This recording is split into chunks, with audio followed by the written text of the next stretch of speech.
अस्सलाम वालेकुम एवरीवन, उम्मीद करता हूँ सब लोग खैर आफियत से होंगे और ईमान की बेहतरीन हालत में होंगे। प्रीवियस वीडियो के अंदर हमने डिस्कस किया था ESBI मॉडल।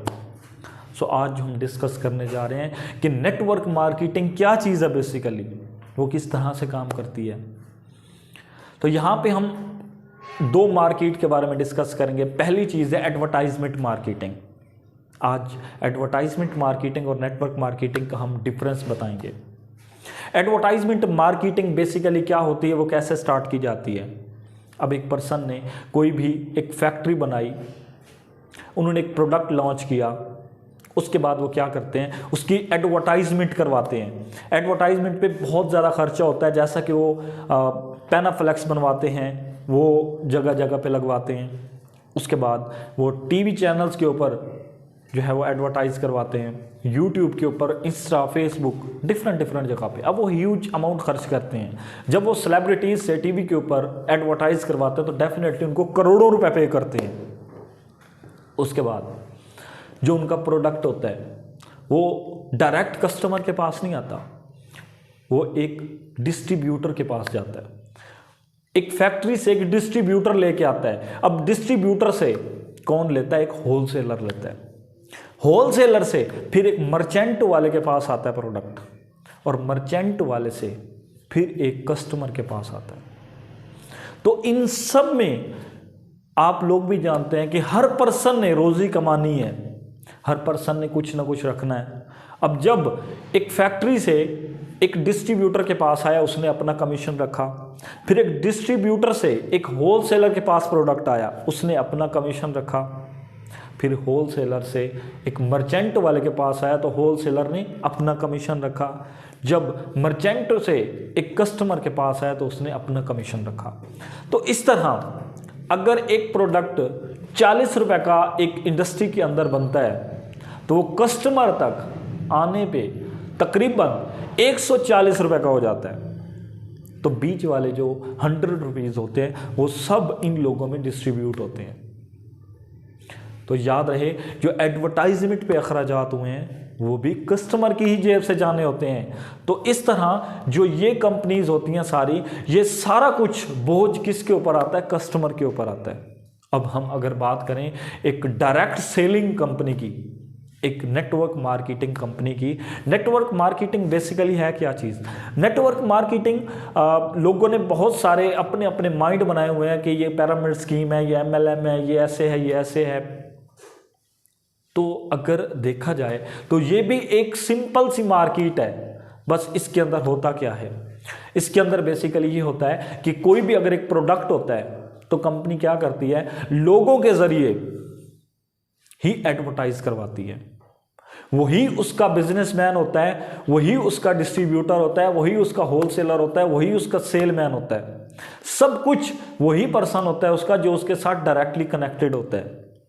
इसमें ना कोई बॉस वाला सिस्टम, ना कुछ।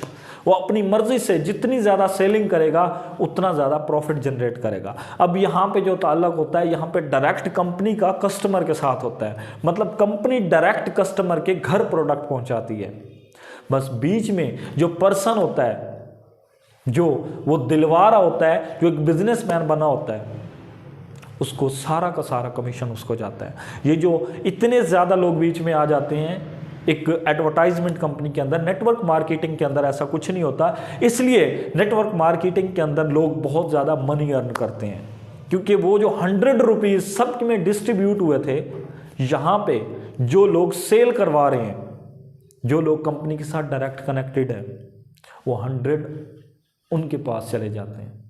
क्योंकि कंपनी ने अपना वही कुछ रखना है जो एडवर्टाइजमेंट कंपनी रख रही है। और यहाँ पे डायरेक्ट सेलिंग कंपनी को भी बहुत बड़ा फ़ायदा हो जाता है, क्योंकि यहाँ पे पहले कस्टमर का उनके पास पैसा आता है, फिर वो प्रोडक्ट उन तक पहुँचाते हैं। और यहाँ पे उनको कोई ह्यूज इन्वेस्टमेंट करके स्टॉक बहुत ज़्यादा नहीं रखना पड़ता। अगर हम यहाँ पे बात करें जो इसके अंदर काम करने वाले होते हैं, उनको क्या फ़ायदा है। अब अगर आप लोग एक बिजनेस स्टार्ट करते हैं, यहाँ पे हम पिछली प्रीवियस वीडियो में डिस्कस कर रहे थे कि अगर हम एक बिजनेस स्टार्ट करते हैं, खुद का फिजिकली बिजनेस, तो उसके अंदर हमें क्या करना पड़ता है। उसके अंदर अगर देखा जाए तो मैंने पहले जहाँ उस वीडियो में बताया कि हमें पहले जगह तलाश करनी होती है, बिल्डिंग बनानी होती है, प्रोडक्ट की ज़रूरत, बहुत सारे लोग हायर करने होते हैं, उनकी सैलरीज पे करनी है, मतलब कि ह्यूज अमाउंट चाहिए। लेकिन नेटवर्क मार्केटिंग के अंदर सेम वही बिजनेस बनने जा रहा है आपका, लेकिन यहाँ पे क्या होता है, यहाँ पे आप जस्ट एक कंपनी के साथ कनेक्ट हो रहे हैं। बस आपने एक दफ़ा उस कंपनी का प्रोडक्ट खरीदना होता है, उस कंपनी के साथ अटैच होना होता है, उस कंपनी की पॉलिसी के मुताबिक एक बिल्कुल स्मॉल अमाउंट से आप ये बिज़नेस स्टार्ट करते हैं। अब यहाँ पे भी बेसिकली वही सेलिंग का काम होता है, यहाँ पे भी आप प्रोडक्ट सेल करते हैं। यहाँ पे आपको बहुत ज़्यादा स्टॉक अपने पास रखने की ज़रूरत नहीं होती, ना ही आपको कोई जगह की ज़रूरत होती है, बल्कि सारी रिस्पॉन्सिबिलिटी कंपनी की होती है। आप बीच में एक बिजनेसमैन की तरह एक बिजनेसमैन होते हैं। आप जितनी ज़्यादा सेल जनरेट करते जाएंगे, जितने ज़्यादा अपने साथ पार्टनर मिलाते जाएंगे, आपका बिजनेस उतना ज़्यादा बिल्ट होता जाएगा। यहाँ पे भी आपके साथ हज़ारों लोग मिल सकते हैं, यहाँ पे भी आपके साथ बहुत सारे जब लोग जुड़ते चले जाते हैं तो आप भी एक सेम एज एक फिजिकली बिजनेसमैन की तरह होते हैं। यहाँ पे भी लोग जब बहुत ज़्यादा आपके साथ एक टीम बन जाती है, तो जब वो काम करते हैं तो आपको भी उसी टाइम मल्टीपल के हिसाब से आपको पैसा आता है। आपने देखा होगा नेटवर्क मार्केटिंग के अंदर एक पर्सन ने अकेले में स्टार्ट किया, वो ज़ीरो था, आहिस्ता आहिस्ता उसके साथ टीम बढ़ती गई और उसकी इनकम डेली बेस पे बढ़ती गई। अब यहाँ पे मज़े की बात है, ना उसको किसी को सैलरी देनी है, ना ही उसको कोई बहुत ज़्यादा ह्यूज इन्वेस्टमेंट करके अपने पास स्टॉक जमा करना है, कुछ भी नहीं है ऐसा। टोटली वो अपना जो है ईजी होके काम करके एक बिजनेसमैन की तरह पैसा जनरेट कर रहा है। अब यहाँ पे बात करें, आजकल तो मज़े की बात है कि वो प्रोडक्ट वाली बातें भी ख़त्म हो गई। आजकल तो डिजिटल करेंसी, ब्लॉकचेन के ऊपर बहुत ज़्यादा वर्क किया जा रहा है, डिजिटल करेंसी की मार्केटिंग की जा रही है।